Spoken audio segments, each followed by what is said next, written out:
Good morning student, एक बार फिर से डिजिटल क्लास में आपका स्वागत है।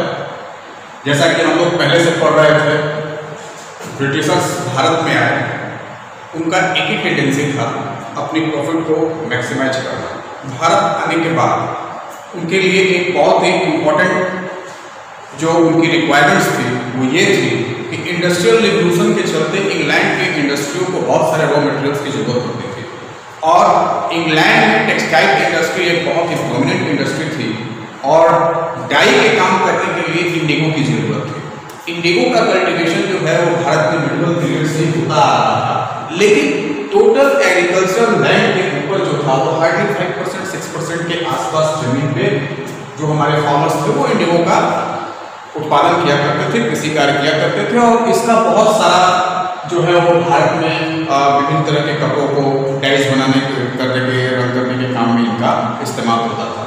इंग्लैंड का जो एटमॉस्फेयर था, इंग्लैंड का जो क्लाइमेटिक एटमॉस्फेयर है वो बहुत ठंडा है और ये ठंडा एटमॉस्फेयर होने की वजह से वहाँ पे ये डाइज के लिए इंडिगो का कल्टीवेशन पॉसिबल नहीं था। इसके लिए उन्हें एशियाटिक कंट्री के ऊपर डिपेंडेंट होना पड़ता था। अब इस बैकग्राउंड को आप समझने का प्रयास करें।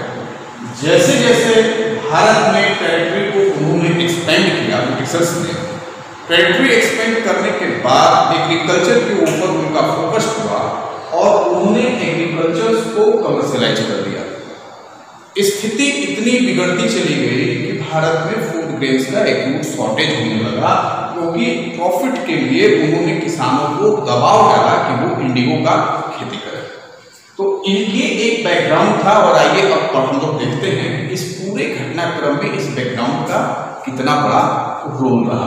तो सबसे पहले ब्रिटिशर्स पीरियड्स के दौरान बहुत सारे पीजेंट रिवोल्ट हुए थे और उसमें से एक इम्पॉर्टेंट पीजेंट रिवोल्ट जो था वो इंडिगो रिवोल्ट था, जिसने पूरे भारत में एक नई तरीके की राष्ट्रीय चेतना को जन्म दिया और इसे पढ़े लिखे इंटेलेक्चुअल क्लास के लोगों का जबरदस्त समर्थन भी प्राप्त था।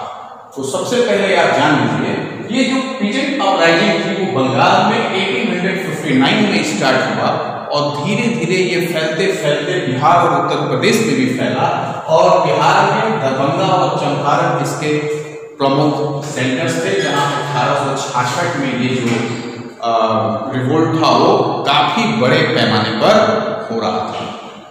ब्रिटिशर्स ने भारतीयों को फोर्स किया इंडिगो के कल्टीवेशन के लिए। बात यहीं तक खत्म नहीं हुई। लैंड कमर्शियलाइजेशन का इतना गलत इंपैक्ट भारत की इकोनॉमी पे पड़ा। एक वक्त ऐसा भी आया कि टोटल एग्रीकल्चरल लैंड का 85% जो जमीन थी उस पे सिर्फ इंडिगो और दूसरे कमर्शियल एग्रीकल्चर प्रोडक्ट की खेती हो रही थी। सिर्फ 7% के आसपास के जो लैंड थे उस पे कल्टीवेशन जो है वो फूड ग्रेन्स के लिए किया जा रहा था। इसका नतीजा ये हुआ कि बहुत बार ब्रिटिश पीरियड के दौरान भारत में अनाज की भारी किल्लत देखने को मिली। कुछ मौसम का भी प्रभाव पड़ा और सूखे से भी भारत को निपटना पड़ा, जूझना पड़ा और यहाँ की गरीब जनता पीजेंट्स जो है वो दाने दाने के लिए खाने के लिए मुहताज हो गई। ब्रिटिशर्स का टैक्स बढ़ते जा रहा था, एग्रीकल्चर आउटपुट गिरते जा रहा था, अनाज की कमी होते जा रही थी। इंडस्ट्रियलाइजेशन का हालत ये था कि भारत के कुटीर उद्योग भी बर्बाद हो रहे थे। इस कमर्शियलाइजेशन ने एक्यूट फूड शॉर्टेज को जन्म दिया और दूसरा एक साइंटिफिक पहलू ये भी था, इंडिगो की खेती जिस जमीन पे की जाती थी धीरे धीरे ओवर पीरियड ऑफ टाइम वो जो जगह है बंजर होने लगती थी और उस पर अनाज का उत्पादन काफी मुश्किल हो जाएगा। तो ये तमाम फैक्टर्स थे जिसके चलते भारतीय किसानों ने इंडिगो की खेती करने से मना कर दिया, टैक्स देने से मना कर दिया और बंगाल में पीजेंट्स में एक जबरदस्त विद्रोह हो गया। उन्होंने खेती मना कर दी, टैक्स देना मना कर दिया, अंग्रेजों का विरोध करना स्टार्ट किया। अंग्रेजों ने बहुत बुरी तरीके से इस आंदोलन को दबाने का प्रयास किया और भारत के भीतर जो पढ़े लिखे इंटेलेक्चुअल क्लास के लोग थे उन्होंने इस आंदोलन को अपनी वॉइस दी, अपना समर्थन दिया। न्यूज़पेपर्स में इनके बारे में बहुत कुछ लिखा गया दीनबंधु मित्र ने एक नाटक लिखा था नील दर्पण, उसमें इस पीजेंट्स के जो दयनीय स्थिति बनती जा रही थी इसके ऊपर बहुत ही जबरदस्त उन्होंने ये नाटक को लिखा था। तो ये सब चीजें होने की वजह से, विद्रोह की वजह से, आंदोलन की वजह से अंग्रेजों की हालत खराब होने लगी। आए दिन झगड़े होते थे, दंगे फसाद होने लगे, किसानों ने इसका विरोध किया, लेकिन किसानों ने हथियार नहीं उठाया था। सारी जो जवाबी कार्रवाई थी वो अंग्रेज कर रहे थे। बहुत बर्बरतापूर्वक ब्रूटली उन्होंने इस पीजेंट रिवोल्ट को, इंडिगो रिवोल्ट को दबाने का प्रयास किया। फाइनली इंडिगो कमीशंस भारत भेजा गया कि आप भारत में इंडिगो कल्टीवेटर्स की क्या प्रॉब्लम्स हैं, सरकार को क्या करना चाहिए, क्या डिमांड है, इसके लिए कमीशन भारत आया। लेकिन जैसा कि हर बार हुआ करता था, चाहे कमीशन कोई भी आए, फेवर में डिसीजंस जो होते थे वो ब्रिटिशर्स के ही पक्ष में जाया करते थे। इस बार भी ऐसा ही हुआ। इससे कोई बहुत सारा परिवर्तन, बहुत कोई अंतर नहीं पड़ा। आपको मैं यहाँ बता देना चाहता हूँ कि गांधी जी ने जब अपनी राजनीतिक यात्रा स्टार्ट की थी साउथ अफ्रीका से भारत आने के बाद, तो वो इंडिगो रिवोल्ट से काफी प्रभावित थे और इसी क्रम में उन्होंने भारत में सबसे पहले जो पहली पॉलिटिकल यात्रा उन्होंने की थी वो इसी चंपारण की यात्रा थी, जहां से उन्होंने इंडिगो रिवोल्ट से जुड़ी चीजों को देखा, किसानों की समस्याओं को समझा। ऐसा नहीं था कि गांधी जी के आने के बाद ये समस्या खत्म हो गई थी। अंग्रेज का तो बर्बरतापूर्वक जो एक्टिविटी भारत के भीतर था वो तो था। ध्यान देने योग्य बात है कि ट्रेडर्स के रूप में ब्रिटिशर्स भारत आए थे, लेकिन यहाँ की राजनीतिक परिस्थितियों का फायदा उठाते उठाते वो यहाँ पर ट्रेडर्स के बजाय रूलर्स बन गए और अपनी टेरिटरी को उन्होंने काफी हद तक एक्सपैंड किया।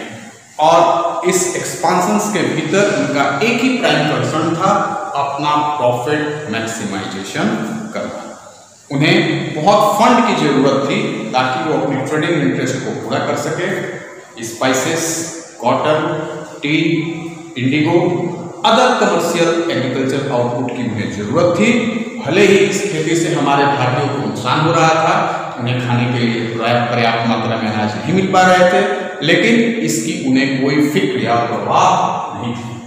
तो ये Indigo revolt one of the most important revolt during the British period, जिसने भारत में एक नई राजनीतिक चेतना को जागृत किया और पीजेंट्स को एकजुट करने में काफी बड़ी भूमिका इसने निभाई।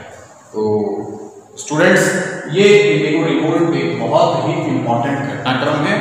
इसको आप बहुत अच्छे तरीके से अपने बुक्स के माध्यम से पढ़ें और साथ ही साथ आप 2 शॉर्ट नोट्स तैयार करें। ये आपका होमवर्क है। होमवर्क में आपको ये करना है कि इंडिगो रिवोल्ट के बारे में आप क्या जानते हैं, इससे आप जानकारी इकट्ठा करके उसे आप इसके बारे में ऐसे के रूप में, शॉर्ट नोट्स के रूप में लिखेंगे। और दूसरा, कमर्शियल एग्रीकल्चर भारत में अंग्रेजों ने किस तरीके से प्रमोट किया, इस एग्रीकल्चर का क्या प्रभाव पड़ा, इसके बड़े दूरगामी प्रभाव पड़े। भारत की इकोनॉमिक स्थिति को इसने बहुत बुरी तरह से इस तरीके से प्रभावित किया था। तो 2 क्वेश्चंस आपके लिए हैं। First question, right a short notes on Indigo revolt, and second question, what do you mean by commercialization of agriculture, how and why Britishers promoted this in India during their time frame। तो आज के लिए बस इतना ही। Thank you, best of luck.